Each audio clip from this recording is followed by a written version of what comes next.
Araka ny nafantarana azy mifanandrify indrindra amin'ny fetin'ny firenena ny karakara fandaharana ny fahitalavitra ma-TV talentako. Io no anaran'izay fandaharana izay.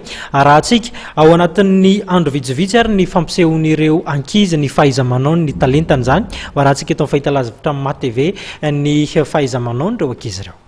Mbola ao anatin'ny fankalazana ny iray volany ankizy isika amin'izao fotoana izao ka tafiditra ao anatin'izany indrindra ny fampisehoana izay arahana amin'ireo ankizy avy amin'ny sekoly samihafa eto an-drenivohitra.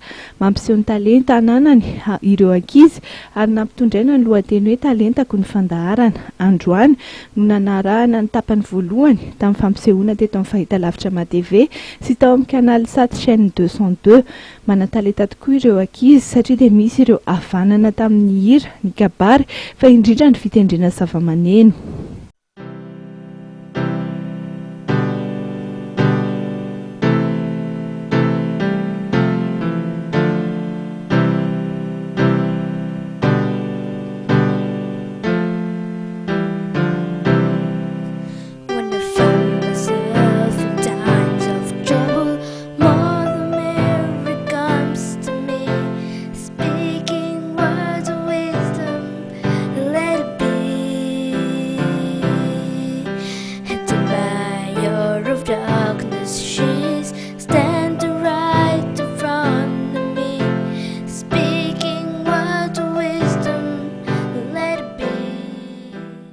Tafiditra indrindra ao anatin'ny fankalazana ny fetim-pirenena sy ny faharoapolo taona ny fahitalavitra ma-TV ihany koa no nikarakarana ny fampisehoana talentako. Ho arahintsika eto amin'ny fahitalavitra ma-TV Rampitso 20 jiona amin'ny 4 ora sasany ny tapany faharoa amin'ny fandaharana ary ny alahady 20 jiona kosa amin'ny 4 ora sasany alina ny fandaharana iray manontolo.